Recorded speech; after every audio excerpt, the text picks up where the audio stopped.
वासवी जय जय वासवी। ॐ कुसुमपुत्री च विद्महे कन्याकुमारी धीमहि तन्नो वासवी प्रचोदयात्। శ్రీ వాసవి అమృత కలశం. శ్రీ వాసవి కన్యపురాణగాథ 16వ అధ్యాయం. 1. పరమేశ్వర నారద సంభాషణము. సాలంకాయన మునీంద్రులు విరూపాక్ష మణిగుప్తాది వైశ్యులకు ఈ విధముగా చెప్పసాగెను. ఆర్యవైశ్యులారా, ఒక దినంబున నారదుడు తన మహతి వీణాగానము చేయుచు కైలాసమునకు చేరి పరమేశ్వరుని స్తుతించి భూలోక విశేషములను వివరించసాగెను. నీలకందర, ప్రస్తుతము వర్షములు కురియక తటాకములు చెరువులు జలరహితమైనవి. పంటలు పండక కరువున కాటకములతో భూలోకవాసులు తల్లడిల్చున్నారు. శాకంబరి ఋషి ప్రసాదించు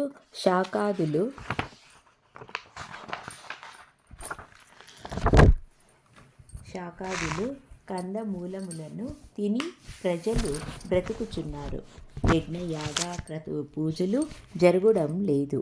అంతేగాక బ్రాహ్మణులచే శాపగ్రస్తులైన 612 గోత్రాల వైశ్యులు వివేక శూన్యులై భార్యాబిడ్డలతో అష్టకష్టములు పడుతూ అన్నమో రామచంద్రాయని వాపువచ్చు జీవచ్చవముల వలె గోబిలమున పడి ఉన్నారు. పరమేశ్వర దయానిధి, పాపము వారు ఎంతకాలము ఆ విధముగా బాధపడవలనియో అర్థం కావడం లేదు. ఘటానుఘటి సమర్థులైన మీరు వారిని కాపాడి భూలోకమున ధర్మ ప్రతిష్టాపన గావించవలనని ప్రార్థించెను. అంతే శంకరుడు చిరులాస్యమున, నారద, నీవు మంచి సంగతిని చెప్పితివి. అందుకు నీవే కడు సమర్థుడువు. నా అనతిన అనుగ్రహమున సకల ధర్మ విధుల సక్రముగా జరుగునట్లు నీవు పునర్నిర్మాణము గావించుము. అంతేగాక నీవెంబడి కుబేరుని మరియు మన కైలాసముననున్న 102 గోత్రాల వైశ్యులను పంపెదను. ఇక ఆలసించక మీరు భూలోకమునకు పయనం చేయడమని ఆనతి ఇచ్చెను. 2. నారద 102 గోత్రజుల సమావేశము. కైలాసవాసులకు ఆర్యవైశ్యులందరూ నారద మునీంద్రులను బిల్వ సంపగా సమావేశమేరి. అప్పుడు నారదుడు, ఆర్యవైశ్యులారా, నేను చెప్పబోయే విషయములను ప్రశాంతముగా వినుడు. ఇది పరమేశ్వరుని సంకల్పము. మనమందరూ శిరసావహించి వలసినది. అంతే వైశ్యులు వినయమున, నారద మునీంద్ర, ఈశ్వరుని సంకల్పము మీ మాటలు అవశ్యము మాకు శిరోధార్యములు కావున మీరు సంకోచించక ఈశ్వరునక తిని తలవయి ఉనిరి. ఈశ్వరానతిని తలపై దనరి. నాయనలారా, భూలోకమున ధర్మ సంస్థానము మరియు మీ 612 గోత్రాల శాపగ్రస్త వైశ్యులను ఉద్ధరించి వారిని సంరక్షించుట మీ విద్యుక్త ధర్మము. నాయనలారా, భూలోకమున ధర్మ సంస్థాపము మరియు మీ 612 గోత్రాల శాపగ్రస్త వైశ్యులను ఉద్ధరించి వారిని సంరక్షించుట మీ విద్యుక్త ధర్మము. ఎంతైనా వారు మీవారే కదా. మీరు తపశక్తి సంపన్నులు, దివ్య శరీరములో ఇచ్ఛాగమనులు కావున మీరు భూలోకమునకు వెళ్ళి భూలోకమును మీ వారిని ఉద్ధరించి ధర్మ సంస్థాపన చేయవలసినది.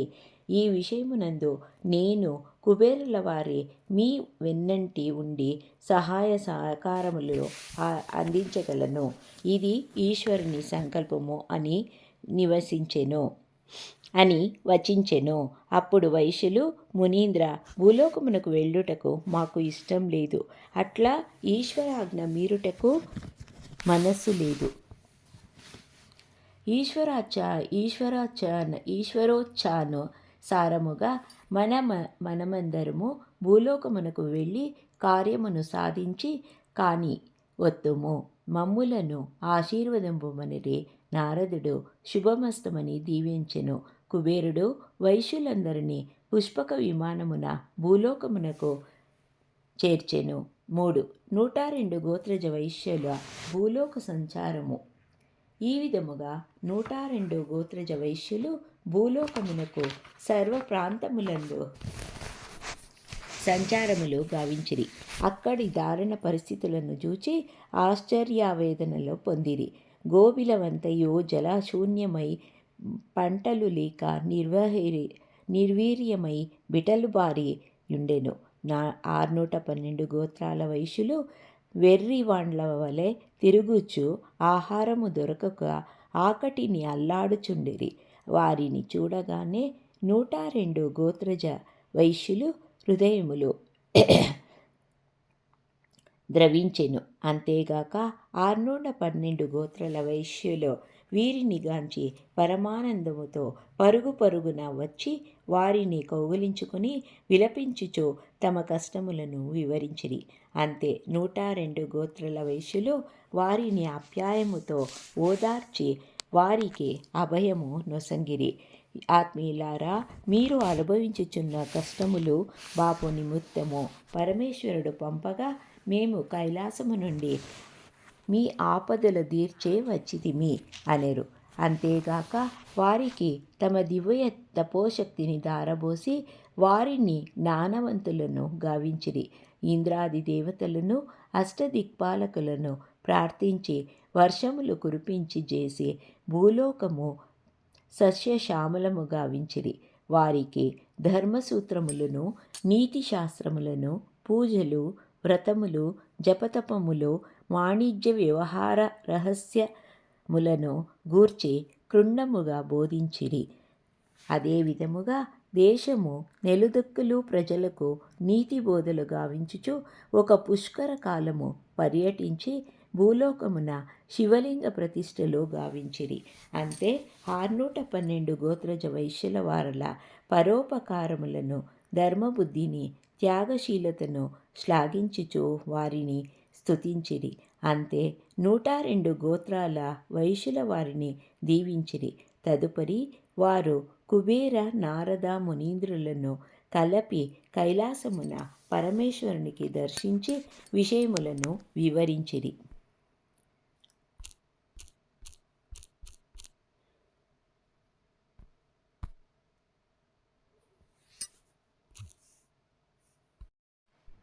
అంతా 102 గోత్రాల వైశ్యుల వారిని దీవించిరి. తదుపరి వారు కుబేర నారద మునీంద్రులను కలిసి కైలాసమున పరమేశ్వరుని దర్శించి విషయములను వివరించిరి. అందుకు శివుడు ఆనందించి 102 గోత్రజ వైశ్యులను ఆ చంద్రతారార్కము భోగభాగ్యముల వర్ధిల్లుడని దీవించెను. 4. పార్వతీ నందీశ్వరుల శాపవృత్తాంతము.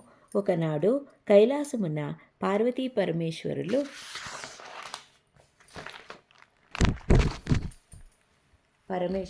నారద తుంబురులు ప్రమథ గానంబులు నందీశ్వరుడు సమాధి మరియు 102 గోత్రజ వైశ్యులందరూ సంతోషోల్లాసములో గడుపుచుండిరి.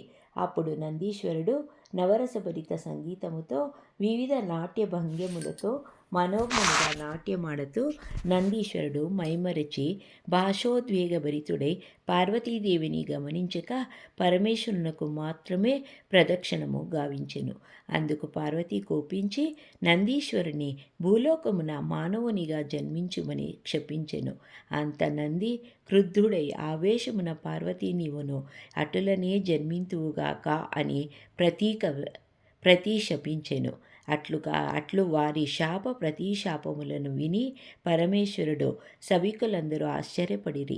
అప్పుడు పరమేశ్వరుడు ప్రసన్నవదనమున వారిరువురిని శాంతింపజేసి మీ శాపములు లోక కళ్యాణము గావించుగాక అని దీవించి వరమునొసంగెను. ఏమైనను కాననున్నది కాక మానదు.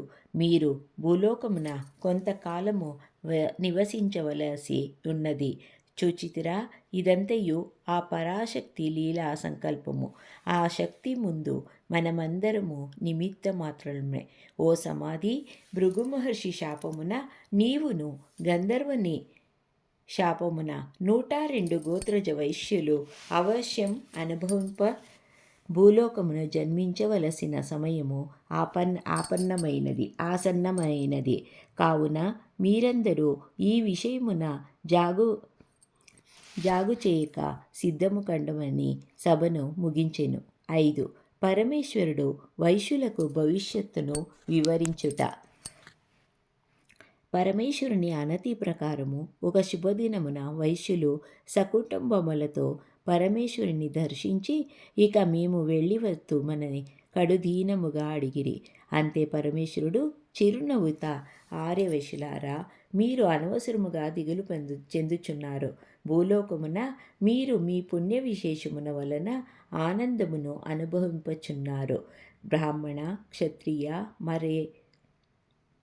మరెవ్వరికి లభించని నా కృపానురాగములు మీకు లభించినవి. మీరు నన్ను విడిచి వెళ్ళుచున్నానని చింతింపకుడు.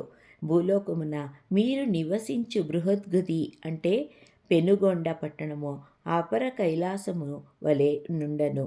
జనార్దనుని నామమున శ్రీహరి, కోనకమల దేవిగా శ్రీలక్ష్మి, నేను నగరేశ్వరునిగా, వింధ్యావాసినిగా పార్వతి, భాస్కరాచార్యులుగా బ్రహ్మ, విరూపాక్షుడుగా నంది, కుసుమశ్రేష్ఠిగా సమాధి, అతని పుత్రికగా వాసవి, కన్యకగా ఆది పరాశక్తి స్వయముగా జన్మించుచున్నది.